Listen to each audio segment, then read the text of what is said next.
All right. Are we going? Yeah, we're going. They can hear us? They can hear us. Give us a thumbs up if you can hear us. We Almost can't damn hear. time. Almost damn time. Yes, we all need the fight day fix. It's fight month. Oh my goodness. Thank you very French kindly. fries. Good sir. Actually, could I go to Coors Light when you get some, please? Thanks, sir. Appreciate it. But yeah, we're having audio issues. We can't hear. No, we can't hear right now, but they can hear us. They can hear us. That's all that matters, So really, nice. at the end of the day. But we've got a couple of interviews that we're going to be putting on later this evening. We've got a pre-recorded interview that we took care of yesterday for you. Yeah, that was pretty cool. Yeah, it was. First time we've done that. Yeah, first time we've done that. I think in a little bit we've done a pre-recorded. We did a little bit of that over the COVID lockdowns, I feel like, but not recently, and it was able to work out. Unfortunately, that's going to be the only half of the fight that we have on par for tonight. We were able to interview Danny Jefferson a little bit yesterday, get some background on him, see what he's been up to for the past year since his debut fight. He's taken on Phil Bambino LoCigno, who That should be fun. wasn't able to make it tonight to call in. Andy's eating. Get some French fries. Just extra French fries. Just mold through a burger, some extra fries. You ain't been to Coops yet to have the French fries, you're missing out. They got an extensive menu. There's the filet mignon of bar food. Careful with that. We're trying to do a setup when you hit it. See how it's all shaky? Yeah, but I'm a shaky person. We're going to have to be unshaky today. Well, then what are you going to do when you drink that Well, energy we have to wait for cheers, everybody. But anyways, so, we have Danny Jefferson. We did the pre-recorded Phil LoCigno. Unfortunately, he's not going to be on tonight. I'll share his message. He basically said, I really want to come on, but I'm working my ass off. I'm still at the gym. I got some clinch work, then I got some road work. He's probably got to be up on top of a building. Yeah, and then he just says, just know y'all are in for another Bambino banger. I'll be in the best shape physically and mentally, and I'm coming for that finish. See you soon. So that was his words for us. So we hope, we know he's grinding. You always know when Phil LoCigno comes, he's bringing it. So without further ado, we're going to jump into cheers, Phil. We got our beers now and our drinks. I got my Ghost Energy drink. Cheers to Phil. Everybody. Phil, I did get your text. I had a crazy day today. I will respond back and let's hook up this week. Talk over things for next week. But without further ado, we got the Danny Jefferson interview. And then when we're done with Danny Jefferson interview, we got Ashley Barrett and Megan Roscoe, both sides of the first ever Cage Titans Muay Thai female flyweight title. So here we go. Danny Jefferson.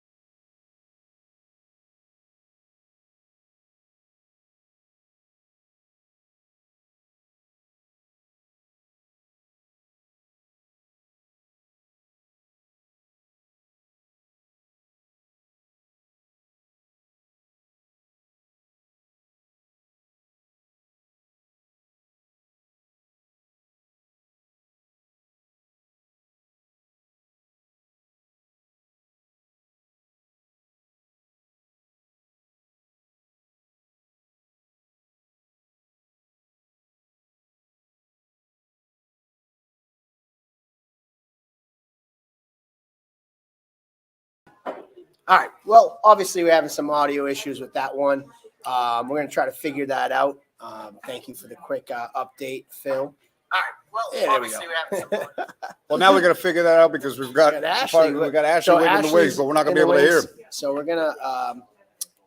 Well, why don't we just talk a little bit? You talk a little bit about what you guys had to say with Danny Jefferson yesterday. Kind of give us a quick recap of Danny Jefferson. Oh man, you expect me to remember everything that happened a whole day ago on the Lord's Day after I'm drinking a couple? No, it went well. We had a nice chat. He basically just told me how busy he's been, staying busy in the gym, but taking care of some other things in life, kind of waiting in the wings before he makes that step back in. They're training out of Broadway, Brazilian Jiu-Jitsu, and just got past the fire academy, working as a firefighter now. So he's just been hustling and staying busy on the side, and came off a big win against Christos Papadelos back at Cage Titans 50 daytime card, and hasn't fought since. So talked about what he's been spending his time doing, training-wise, work-wise, life-wise, over the past year, how excited he is to finally fight at a Cage Titans evening event. Right, because he where was he's going to be able part to of the daytime. part of the daytime card. So he had to wake up and get right to work the last time he fought. And then in regards to what he was thinking about his opponent, Phil Bambino LoCigno, you can tell these guys, it's one of those matchups where they both hold each other in high respect, but they're really just focused on what they're bringing to the cage, not really a trash talking kind of matchup here. Both guys are dangerous. Both guys have proved it over some tenure in the cage. Both have shown they can go 3 rounds, and both are ready for the test that they both pose for each other. So unfortunately, we're not going to be able to see either sides of that coin of the interview tonight as we're working this out. Yeah, I have audio on my end. So Joe is telling us he's gotten audio on the end of the interview with Danny Jefferson. I'm not sure if he was, just to give Joe a heads up, the Danny Jefferson interview was having no audio. That was what we were referring to. But we got Ashley, we got Megan. We're waiting until 8:30. We're gonna have Megan, Ashley. I see you in the little queue window down there. I see you. Definitely give you acknowledgement. We're gonna pull you in a couple minutes. It's good. So I guess the interview with Danny Jefferson is ready to roll. So let's roll with it, and we'll be right back. How are you, Andy? Yeah, if it's not good, it's not good. Sunny day outside. I got the shine coming in through the window, glorifying my pale ass self. But how you doing? I'm good. How are you? Hey, alive and kicking, man. Thanks for taking the time to do this. Understand that you wouldn't be able to make it live on Table Titans Monday. Going to be busy working and training. Got a big fight coming up with an opponent that's made a couple of appearances since both of you made your debuts back in the daytime card at Cage Titans 50. Been about a full year in the wings. So what's been going on during that year after that big win back in last November? Yeah, just to start, I want to say thanks for hopping on today. It's like you said, it's Sunday. We're pre-recording it for Monday. Joe had reached out, asked me to be on. I was excited about it, but I was like, hey, I'm going to be at work. There's no guarantees. I'll have like the opportunity to get on the call. So I felt bad. And he's like, oh, we could do a pre-record on Sunday. I didn't want like any special treatment or anything. I'm like, no, it's fine. So thank you again for hopping on here. I hope it wasn't too much of a hassle. No, not whatsoever, man. Thank you very much for hopping on. Like getting both sides of the coin. You're slated in a marquee spot, headlining the undercard against Phil Bambino LoCigno, who he lost a tight decision back in a couple tight decisions, starting off with the debut of Cage Titans 50 during the day, and then is coming off a big finish win in his last fight. Made strides, kind of won the crowd over a couple of times since a year ago. Yeah. How is that playing in, knowing that he's gotten a couple more fights in the year's time since you made your debut? And how do you prepare for that? Do you think ring rust is going to play a factor in your game at all? I think it's great that he stayed busy. I know you asked like where I've been for the last year. I had some work priorities that I had to I was always training the whole time, been training the last year, but early on, at like the end of the winter, early spring, I went to the Massachusetts Fire Academy. So kind of had to put competition just on the back burner just in case. Still training and everything. I think it's not really an issue of ring rust, considering I've only had one amateur fight. I think guys who they've got a lot under their belt, that's where you see ring rust. I don't think you can really develop ring rust. I don't think one fight's enough to constitute ring rust. But no, we've been training the whole time.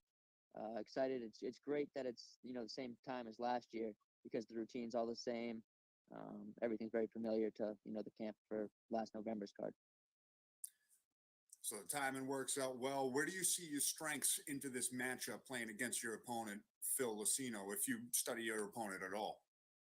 Yeah, I've actually. So I saw his fight on that daytime card last year. It was probably a few after I was on. And I actually saw his fight in, I believe it was June. I went to Cage Titans to watch Jack Congdon. He was on that card.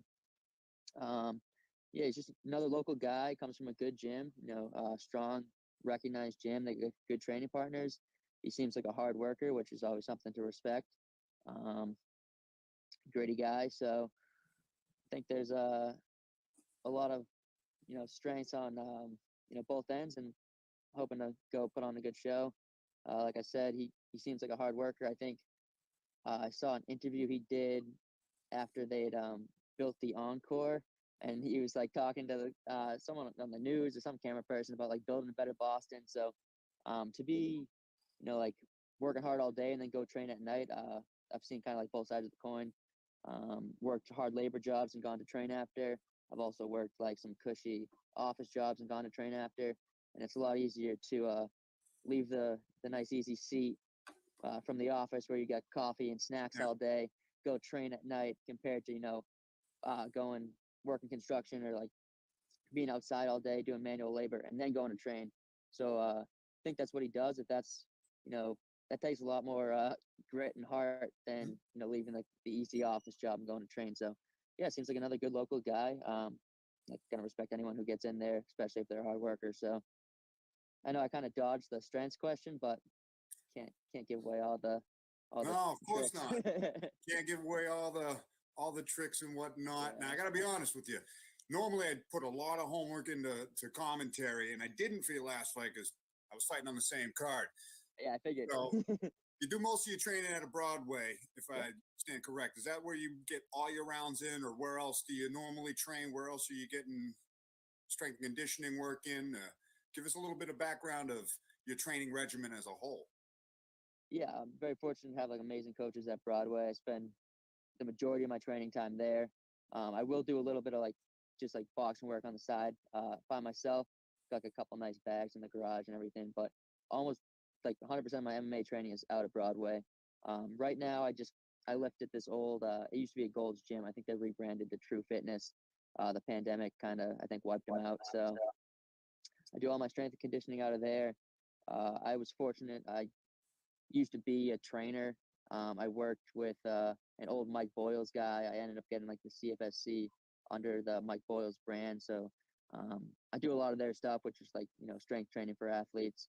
They've worked with a lot of high level judo guys, judo competitors, like the Jimmy Pedros guys used to all go to Boyles. So I'm just implementing like a lot of their strength and conditioning protocols into my own training. And so usually I'll kind of make up my own program for the course, or I've talked to a couple of other guys who are still strength professionals about the best ways to, do strength conditioning training for a fight.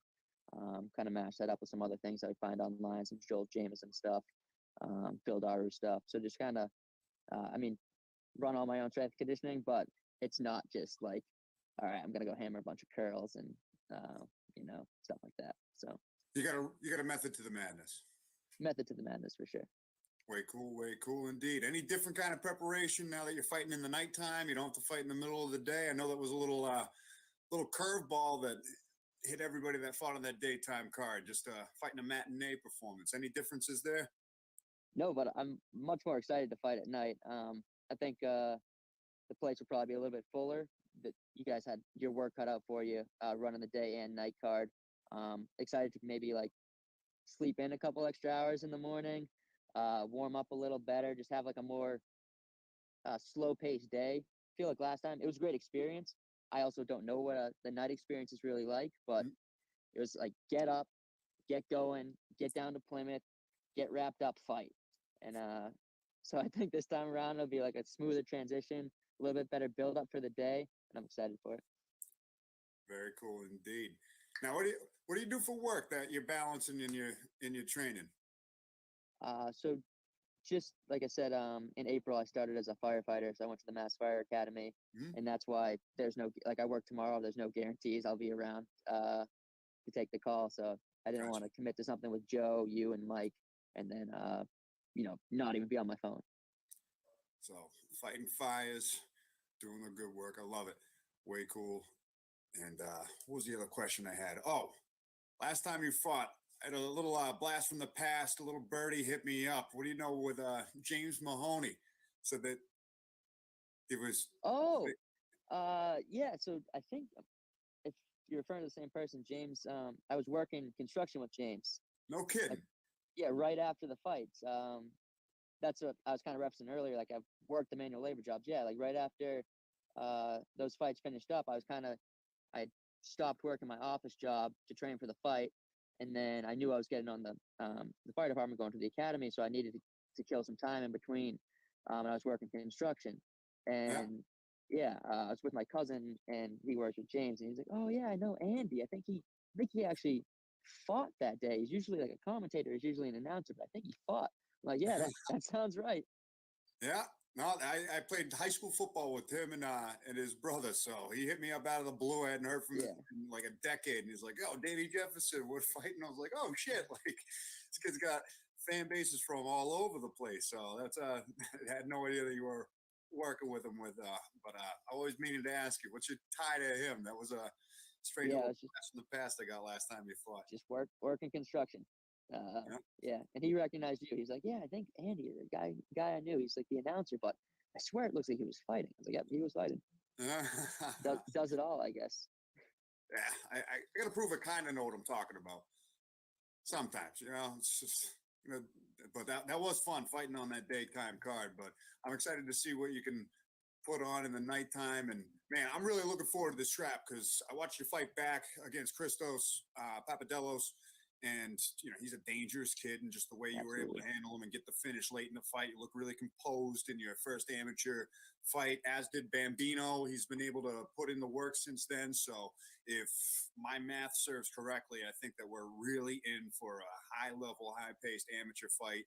Stoked that it's got the place on the card that it is. And do you have any other shout outs that you want to give? Any sponsors that you might have into the amateur career? No, I mean, I'll just kind of. Oh, there we go. Joe had asked me, send logos of my sponsors. Nothing special, no sponsors here. So I just sent him the logo for the gym. That's all I got. Got to give a huge shout out and thanks to all my coaches over at Broadway Jiu Jitsu because, like you said, in the debut, none of like none of it would have been possible without the guys who are like there teaching me, helping me get better. From coaches to training partners, just everybody around us. It's really a great community, bunch of great people. So that's the only place I got to shout out. That's all I need to shout out. Anything you want to say to your opponent, to Bambino, who's going to probably watch this live first and then have his chance to retort? You don't seem like you're a shit talker. He's not really a shit talker. You guys are both just confident in your skills and willing to throw down against a worthy opponent. So those are my favorite matchups personally as well. So, but if there is anything that you'd like to say to Phil Bambino LoCigno, this is the time. No, nothing bad to say. He seems like a hard worker. Always gonna respect someone who puts in the work.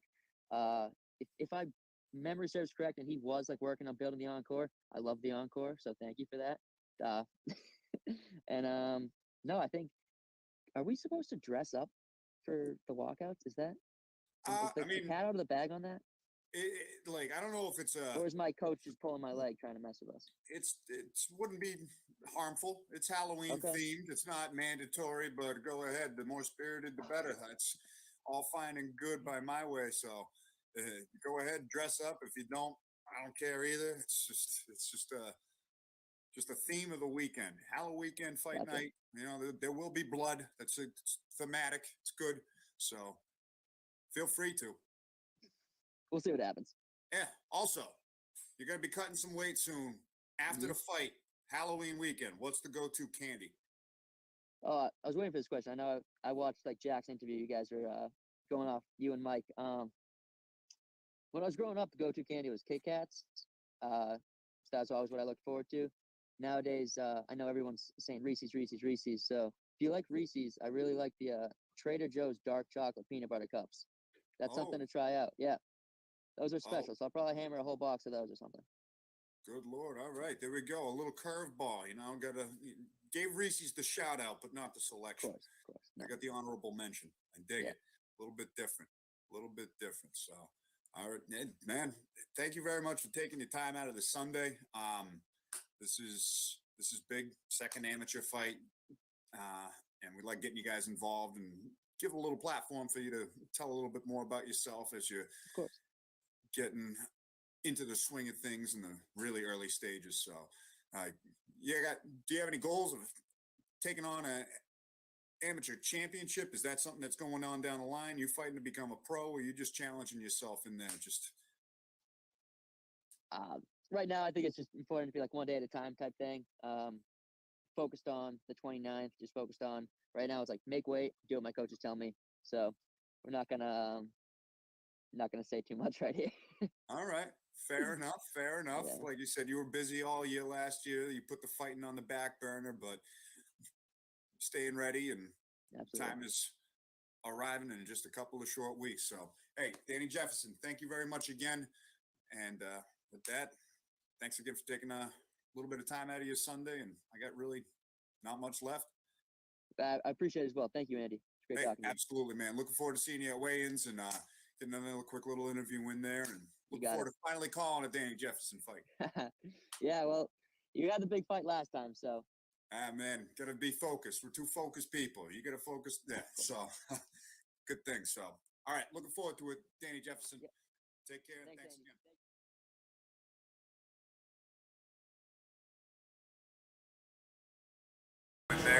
All right, now we're good. Finally calling. Now we're good. So There we go. We got Ashley waiting in the wings, and she's like been staring a hole through me. I can see you, Ashley. Yeah. She's like, when is this damn interview going to be over so I can get my time?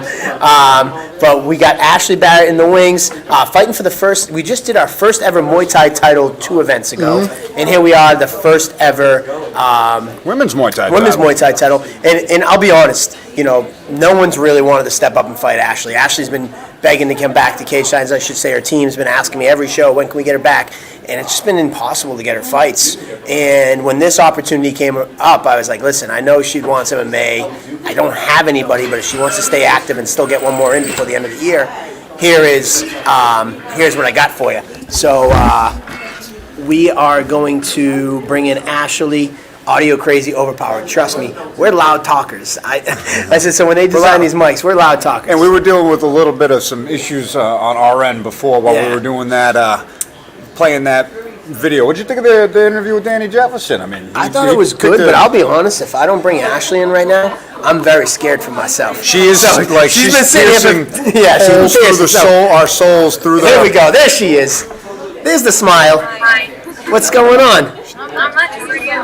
Good. So I don't feel too bad because we said 8:30, so we're not too bad. But you were sitting there patiently waiting for us. Yeah, I just wanted to scare you. That was the goal, was to scare the boss a little bit, Yeah. just sitting, staring impatiently as we were just babbling on about. Yeah, all right, but All right, cool. Well, Ash, I kind of gave a little intro. We've been trying to get you fights in MMA. It didn't happen, but I guess you kind of get a consolation prize. You still get the fight, and you get to fight for a title. So it's like, I guess it's not too bad. But how are we thinking? I mean, I was happy with it. Of course, I wanted an MMA fight, but I just want to fight at the end of the day. It's a really good experience. It's a good opportunity. I'm really excited about it. I mean, to win a title, it's great. I'm really excited about it. it's not the first time that you've stepped into the Muay Thai ring. You've fought Muay Thai in the cage before. I think that was your first fight for Cage Signs. It was actually a kickboxing fight. How do you prepare differently at USMMA in preparation for a Muay Thai fight versus an MMA fight outside of the obvious, grappling discrepancies? Yeah, I stay ready all the time. I'm always training hard. I'm always in the gym. I knew to just stay ready. I knew that there was a possibility that it could be a Muay Thai fight. So I kept training like we normally were. And then once we got the news that it was going to definitely be a Muay Thai fight, we definitely started thinking more about the Muay Thai clinch rather than like a MMA scenario where there could be a takedown, elbows, because, we can throw elbows in this, which is really exciting.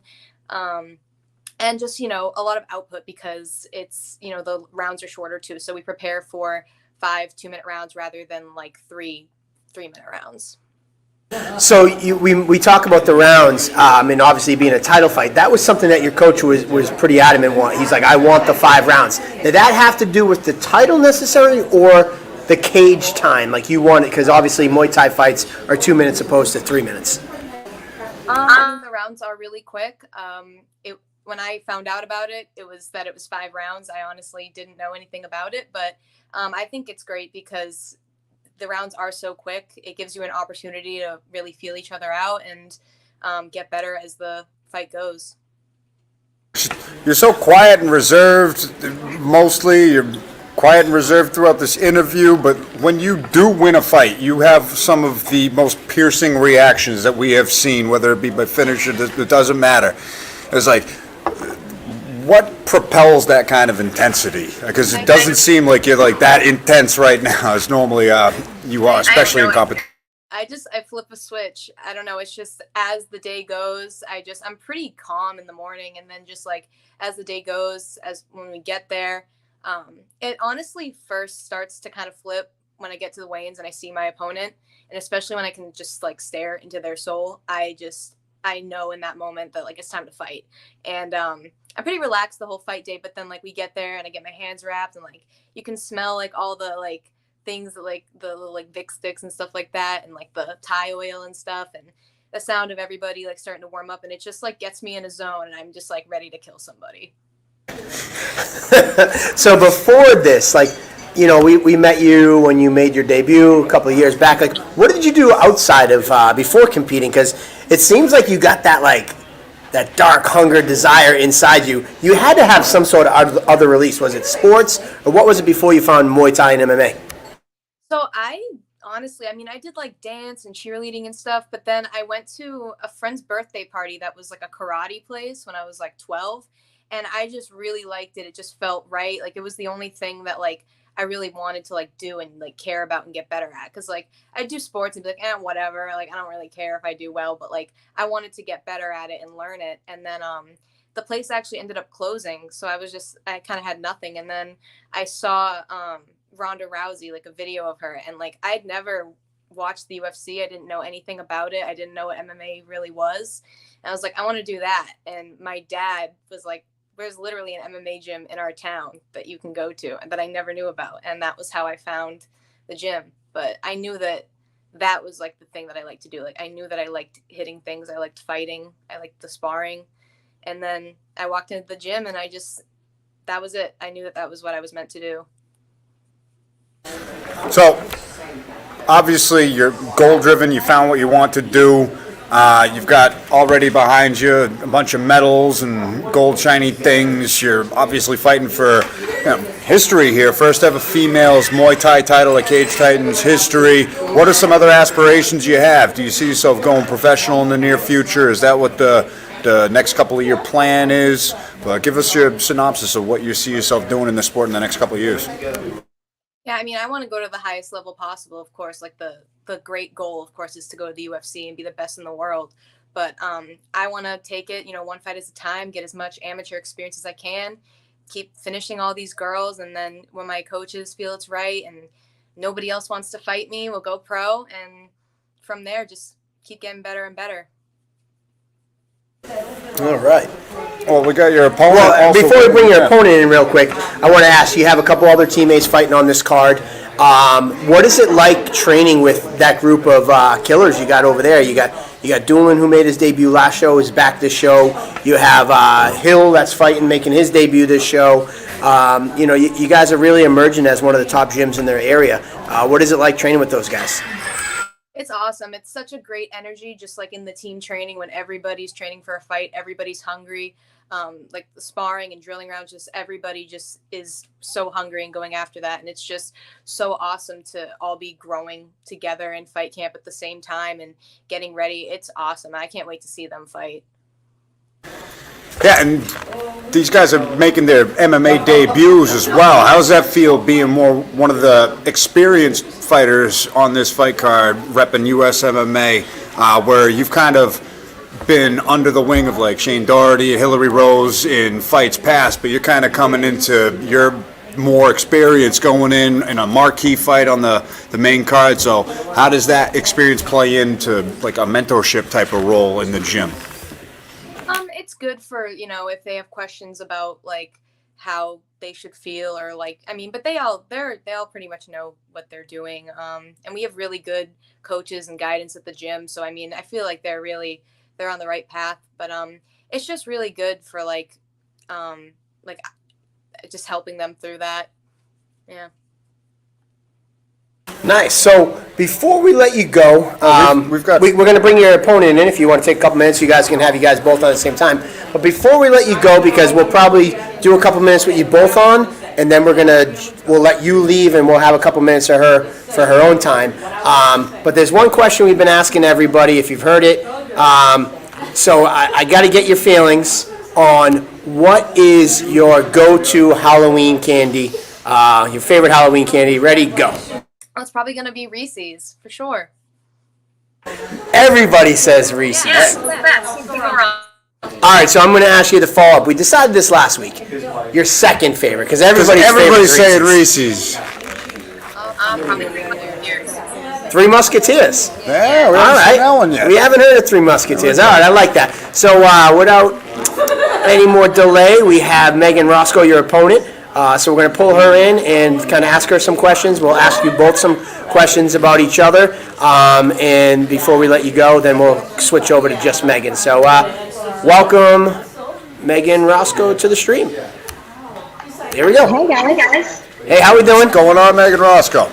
Good. You guys are gonna have to check in the audio. I'm in the back here. Yeah, it's all right. We're actually at Coop's Bar and Grill, and usually we're by ourselves on Monday night, but we have a family in it, so we're talking a little loud too, so we're having some audio issues. But either way, we'll bear with you. We'll do our best. Yeah, welcome to Table Titans, and in a couple of weeks, welcome to Cage Titans. You're undefeated in your Muay Thai career. How did this opportunity present itself to you?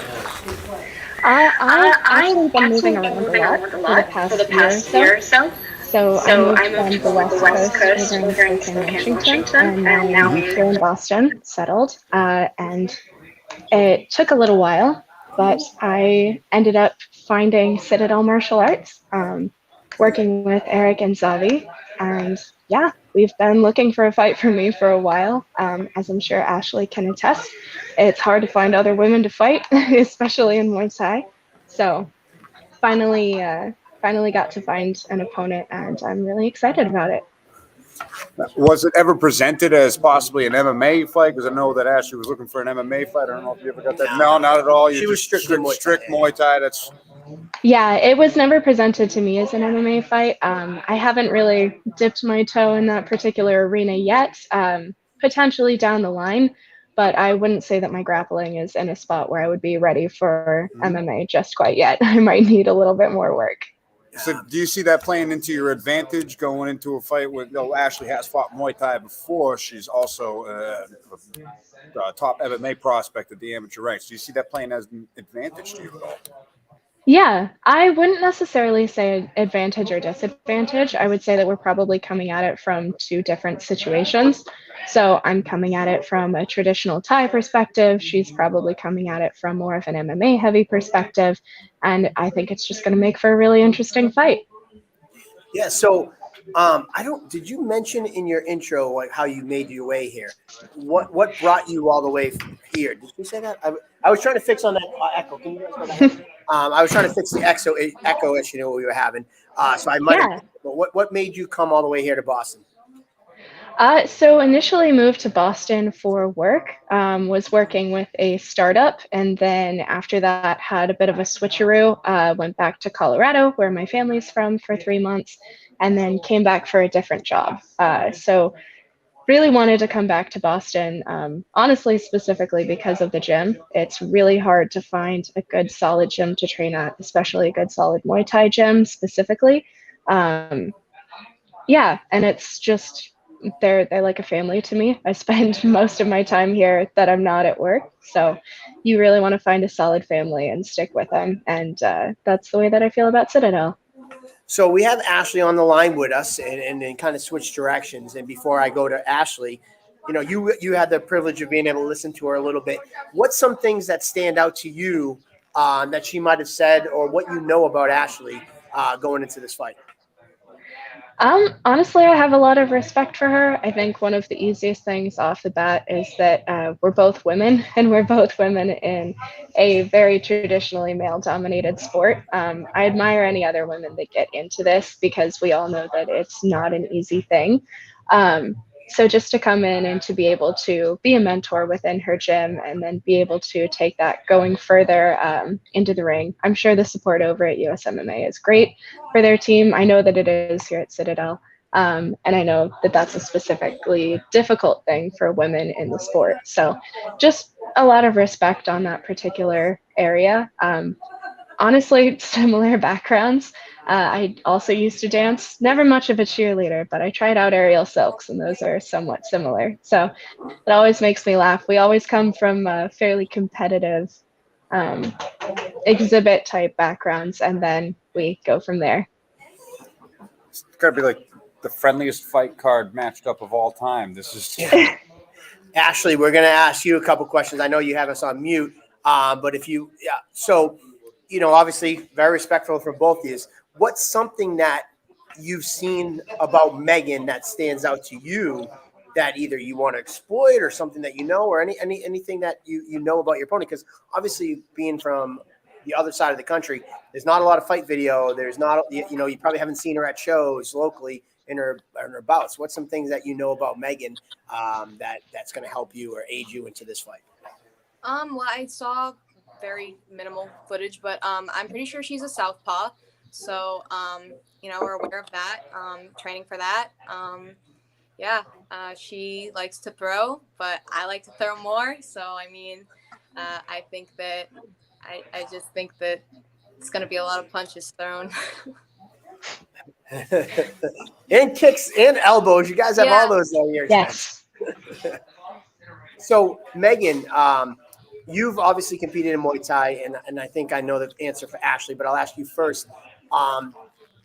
In Muay Thai in Massachusetts, elbows have kind of been a rule that's been a little bit all over the place up until this year, and they just got clarification that elbows are allowed in Muay Thai. Have you had the privilege of using elbows in your previous Muay Thai fight, or will this be your first match that you've had to utilize that tool? Every single fight that I've ever had has had elbows. I've been training them since I started in Muay Thai. I actually started Muay Thai as a self-defense mechanism, so elbows are kind of the first thing you learn. If you punch somebody on the street, you break your hand. So they do teach you to elbow somebody first. And that was actually my welcome back present. Was I walked into the gym and Eric said, "Welcome back. Elbows are legal in Massachusetts now," and I was like, "Amazing." So, yeah, I've definitely worked with them before. Awesome. And Ashley, I believe your first Muay Thai fight for us, elbows were not allowed. So if I'm correct, this will be your first opportunity to use that tool. What are you feeling about that?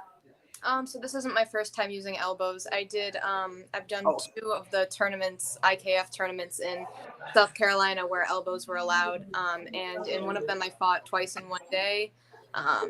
And got TKO finish in the first round in one of them, and unanimous decision in the other. And I mean, I've thrown elbows in those. It's really fun.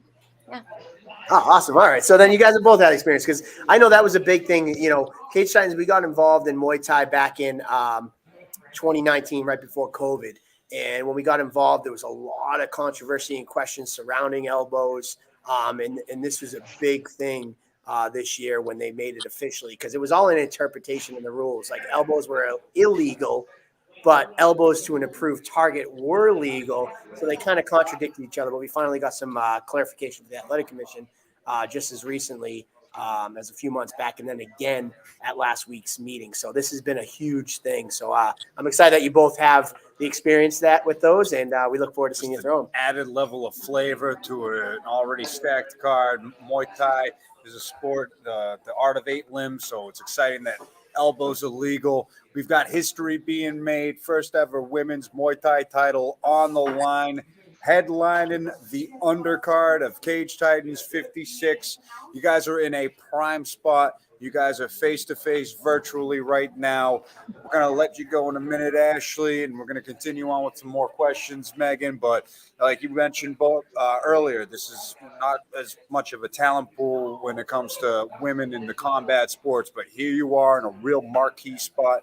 What are your last words for each other, and what do you have to say to the fans and why they should look forward to this fight? We're already getting comments about how people are excited for this fight. I'm already stoked for it, but what do you guys have on this platform now to let people know why they should tune in? I mean, I always bring it. People know that. Like I always bring violence in my fights. It's always entertaining. I always come just to throw down I always go for the finish. I'm always going for the kill. You can't not be entertained when you're watching my fights. And Megan, I'll see you soon. I'm looking forward to it. Yeah, just Looking forward to it. Same. I think this is going to be really fun. I think we both throw a lot of heat, and honestly, the fans always know that it's the women that fight the hardest. If I have to put that one out there, the ladies always put on a show, and I think that this one's not going to be the exception. Absolutely not. Well, Ashley, thank you for your time, and we look forward to seeing you in a little over a week. And I will give you guys both the props. Like I will say, like every time I put a fight card together, I think I've done 59, and usually one of the biggest questions always is any female fights on this card. And I know you guys are going to deliver. That's why I put you as the last fight before the intermission. So I look forward to delivering. Thank you so much, Ashley, for tuning in, and we will catch up with you soon. Thank you for having me. See you soon. All right. So we got Megan. Go ahead. First time at Cage Titans. You know, Have you heard about Cage Titans? Like, what is the vibe for you guys at the gym? You just said let it go, and then you cut me off mid-question and took it off. I mean, I've not only heard of Cage Titans, I've been to 2 of your guys' shows. Trevor Goody, I believe your last headliner, he's one of my coaches. Same with Lionel as well, and Jadoffer. So we've had a lot of people fight on your cards. I've heard really good things. Been to Plymouth a couple of times before. So very excited to be inside of the cage this time rather than up in the balcony watching. You mentioned some killers there, some people who have been really active as of late Yes. in fights. So like you said, you've been moving back and forth, and you decided to stay in Boston because of the gym. So, Yes. like, would you consider Trevor, Uncle Lionel, as they call him at Citadel, and Jadoffer to be some of your main training partners, mentors at Citadel? I mean, there's a plethora of talent that are honestly, we all cycle through. So, you know, I'm not exactly training with Jadoffer quite as much because I don't think I can provide the challenge that he would need. But we do all spar together, we all train together.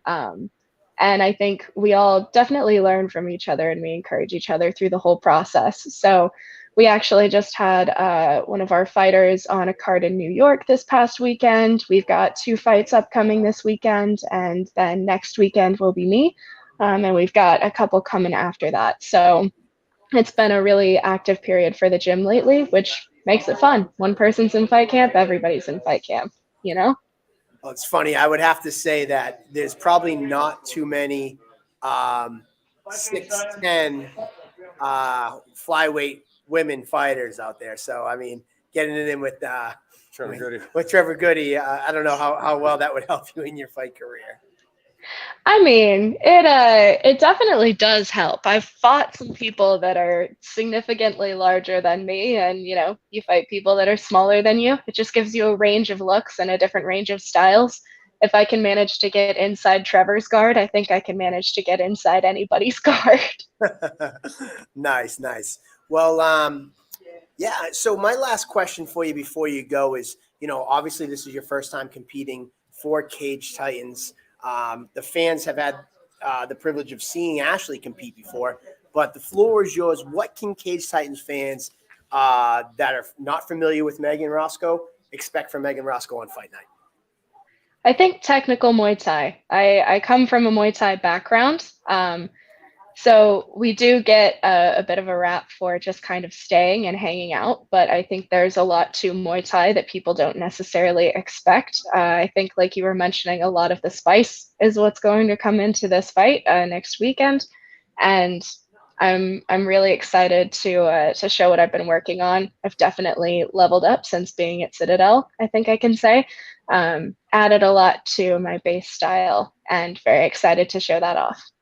All right. Well, we're excited to see you as well, and hopefully the fans will. It already seems just from this interview with you guys together, they're already in the comments talking about how excited they are for it. So my real last question, I'm going to make you a big screen right here. We've been asking everybody. Yes. It's Halloween season. It's a Halloween-themed fight card. Everybody's going to be cutting weight, but after the fight is done, all Halloween candy is game. What's your go-to Halloween candy? Jelly beans. Jelly beans. Is that Halloween candy? That's like Easter candy. Yeah. No, you get the little variety packs of the jelly beans. Yeah, actually, no, like the Starburst jelly beans. Ooh, that's more like Easter candy. You got to get the original jelly beans. They do the sours packs for Halloween. All right, I'll Like have to check legit, that out. that's Like, old school. like Legit, real, just jelly beans. beans. All right, all right. Yep. It's like they have Jelly Starburst belly. ones. I think they have Starburst is Skittles ones. Starburst, jelly beans is jelly beans. I don't know, man. All right, well, I'm so happy at least Hey, you didn't say Reese's. Reese's because Hey, Reese's. everybody's saying Reese's. Has everybody been saying Reese's? Yeah. Mostly. That's I had dogs growing up. We had to watch that. Oh, there we go. Interesting. So jelly beans. I mean, that isn't. Let me get your second best candy. I don't know if I My like second jelly. best candy. Second Oh best. gosh. If you drink this, you're fine with jelly beans. She's thinking. I think like the rainbow. They're like the really long like tape things, and they're sour. Rainbow Airheads? Yes. Yeah. Yes. Those. But they have the Yep. sugar on them too. All right, cool. I got. Yes. I dig All right, that. those are good. All right. Those are a sleeper. That's a good one. That's I like a real that one. good pick. All right, Real I can good let you pick. go on that one. All right, actually, one more question. What was the last Halloween costume you've dressed up as?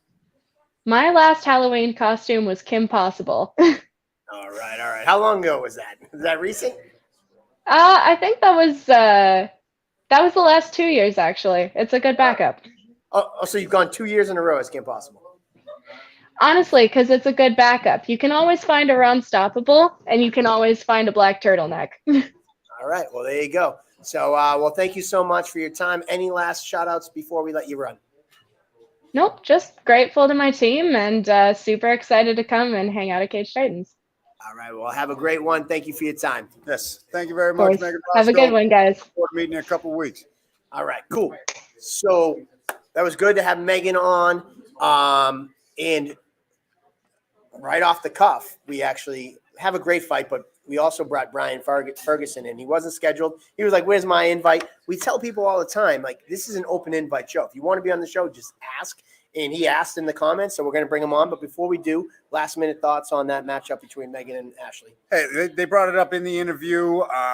Megan, first time on the show, first time fighting for Cage Titans. She's talking about how women don't get as much notoriety in this sport. There's not as much of a talent pool, not as many weight classes. So when an opportunity comes, she's a huge advocate for the promotion of women's martial arts. So to get that marquee spot, headlining the undercard of a really huge numbered event at Cage Titans that's really top heavy in the pros, I think that's shining a light on not only women's martial arts, but women's Muay Thai in general. Just it being the second amateur Muay Thai title taking place at Cage Titans, going to a women's division.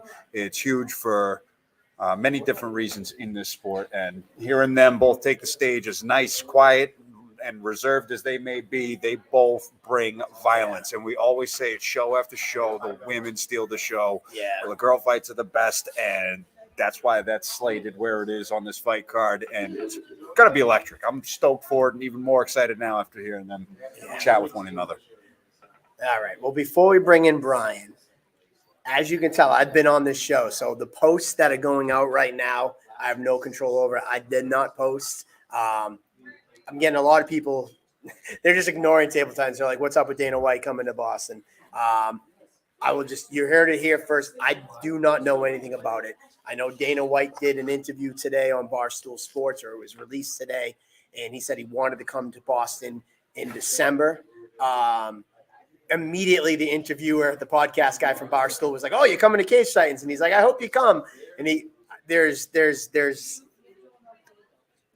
don't know nothing. We don't know there's nothing. There's not. I have not had a talk with Dana White or Fight Pass or anything about Dana White looking for a fighter.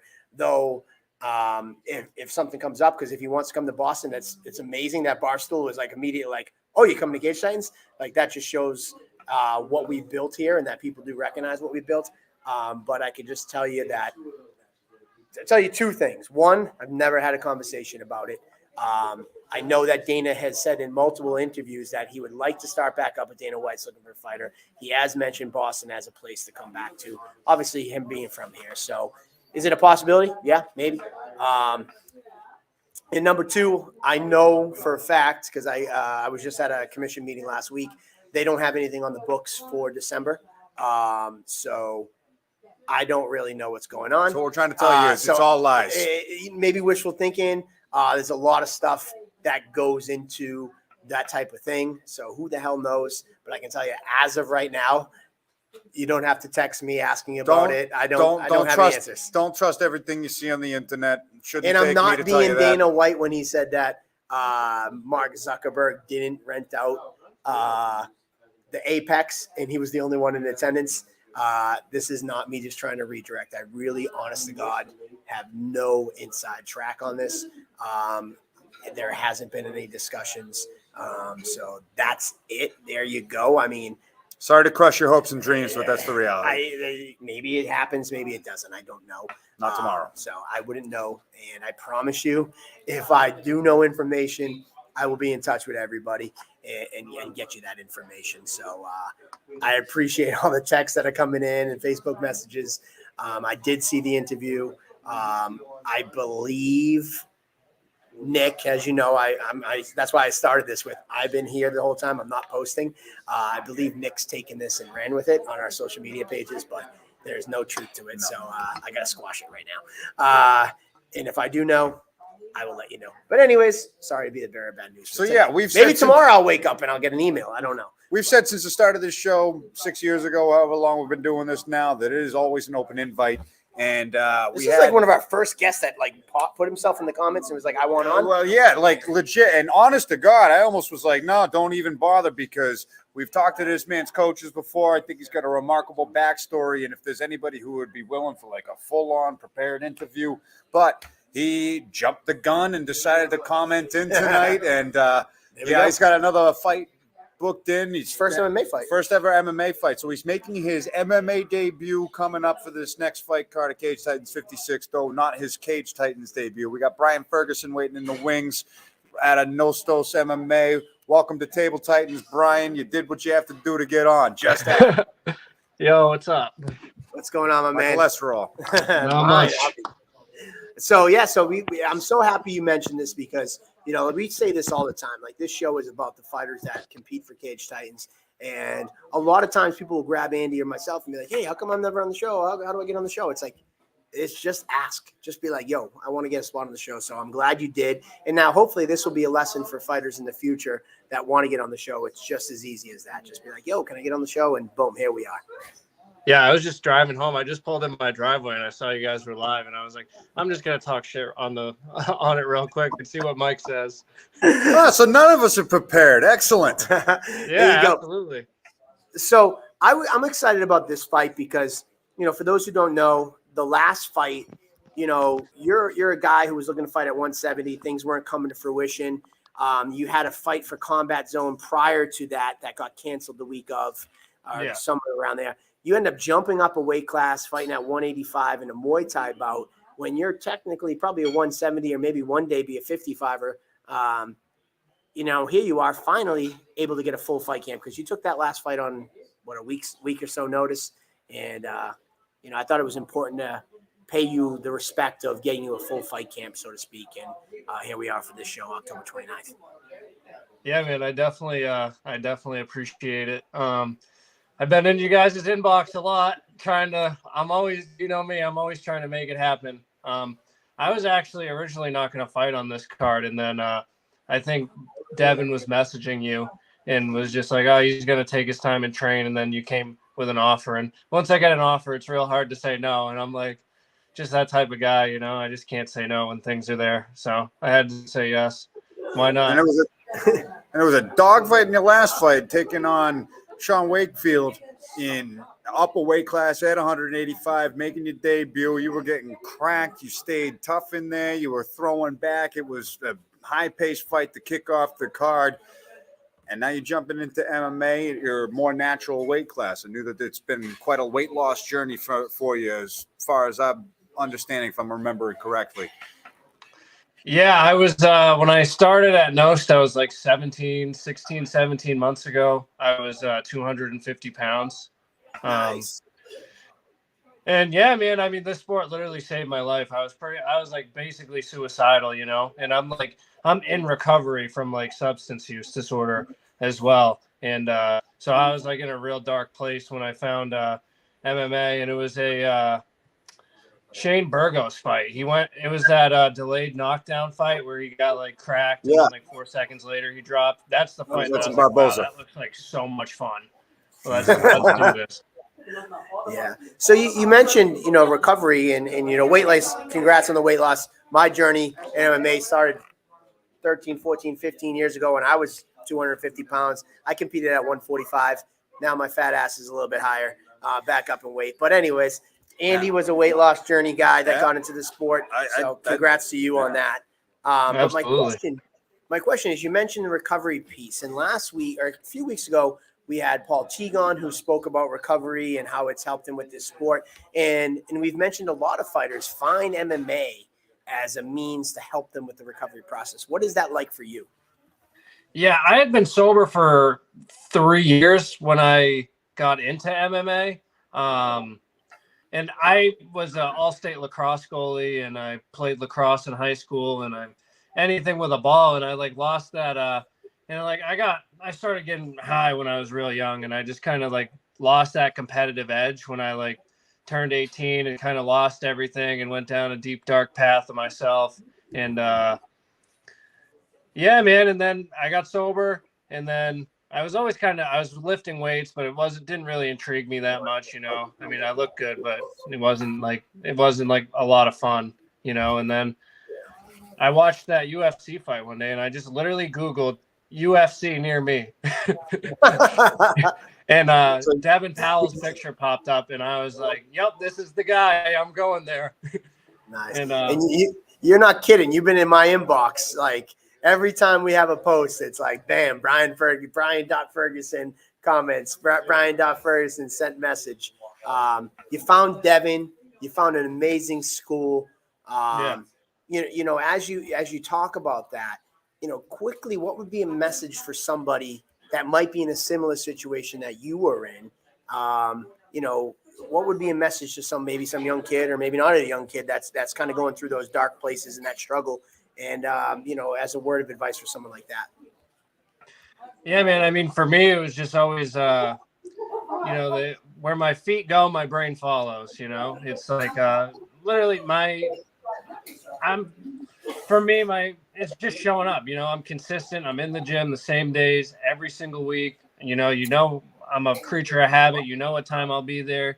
I'll be there. I'll work hard, and exactly when I'm gonna leave.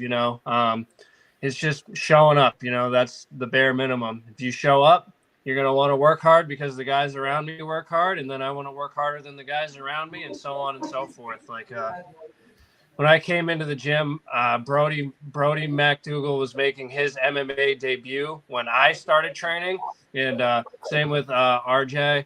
And those two just like motivated me. They were both like under a year of training, making their MMA debut, and I was like, I'm gonna be like those two.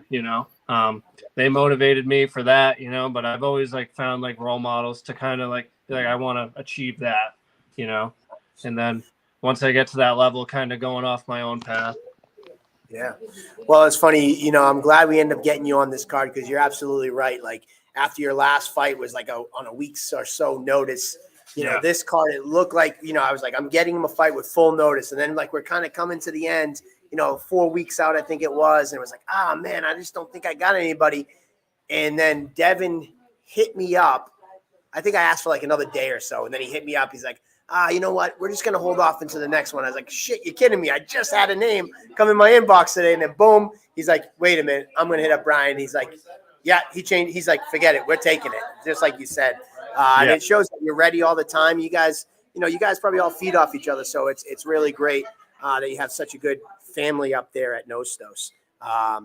What do you got for him, Andy, before you run? That whole team's been making strides and taking on dog fights for the past few shows. I'm just thrilled, that you were able to message in and get this time to just tell a little bit about your story. I know it's been a weight loss journey, a battle of addiction. I've had similar battles, and I'm always relating to those stories. So it's great to hear any success story that always motivates other people that might be battling the same things.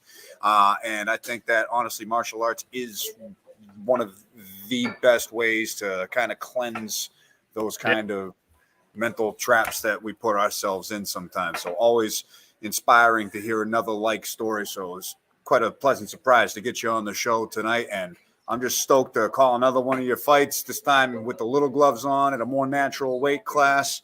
And I got no other questions other than just being pleasantly surprised to see you back on in a short notice fight and Yeah, man. a short notice interview. I'm happy with the little gloves. Yeah. I was actually going to ask you that because you have got compete in the Muay Thai. What do you mostly be? My second to last question is my last one's going to be the Halloween candy. Yes. But my second to last question is what are you most excited about now competing in MMA? And the fans who saw you in Muay Thai, what can they expect to see from you? I mean, the type of fighter that I am is like I don't like to take steps back. I will. I'm there to throw down. I'm there for a war. Like I said, those are the type of fights I want. I want to grind it out. Like I'm not happy with the decision. I could have fought a lot better in that fight. Sean, props to him. He's a really talented kid. And he's got a very, very bright future, 100%. But that's what I like, man. I like getting hit hard and I like throwing back. I'm not all there sometimes, but that's what I like. I hope that my guy's trying to trade on the feet, but if he wants to grapple, I'm willing to grapple too, wherever it goes, but I'm trying to land big shots and I'm trying to, have a dogfight, truthfully. So I hope it's not quick. I hope I get, somewhere in the third round. I hope it's not quick though. I enjoy it. So you said fine. You said somewhere in the third round. Then what's your prediction? How's this fight ends? I don't have a prediction, man. I don't like to talk like that. You said third round though. Yeah, third round, whether it goes to a decision or whatever. I just hope that I get some time in there, I like the cage time, get that amateur experience before I go pro with goal one day. And he likes the cardio. He's on a weight loss journey, so that third extra round gets the extra couple of pounds off, and that leaves room to the next question of it's been a weight loss journey, but after finally getting down to 170 pounds, it's always important to reward yourself, coming from someone who's also lost near 100 pounds. What's the go-to candy after that fight? Sweet tarts, 100%. Sweet tarts. All right, cool. My goodness, we've had no question. We haven't got a sweet tart. I haven't heard a sweet tart in any of these answered questions. Hold on, but that's like a go-to candy. Those are like the ones that come in the 3 in a pack, right? Those are like the rip-off Halloween ones. I buy the you want the ones that they got about 10 or 12 in there. Or like the roll. Yeah, the roll. Okay. Sweet tarts. Man, wow, I like that. OG. All right. Well, Brian, thank you so much for joining us tonight. Any last shout-outs before we let you run? Just shout out to my team, man. I couldn't be in there without them. Carolyn literally makes it so all of us can just show up on fight night, basically. All we have to do is just talk to her. She does everything. Devin, always in the gym training, willing to take a moment with us. And like all of the other guys who motivate me every single day, I'm nothing without my team. I wouldn't be here without them. So it's all a team effort over there. All right. Well, awesome, Brian. We can look forward to meeting you. Oh, not meeting you, but seeing you next Saturday night, October 29th. We'll see you at weigh-ins, but we'll see you there, and the cage awaits for you. All right, man. We'll see you. Right, thanks for jumping on, Brian Ferguson. Take care. All right, man. Finally, we get a guy who just wants to make his own way in the world. Like, I want to be on the show. Yeah. Where's my invite? Here it is. Here's the invite. Here's the link. We'll talk to you in a minute.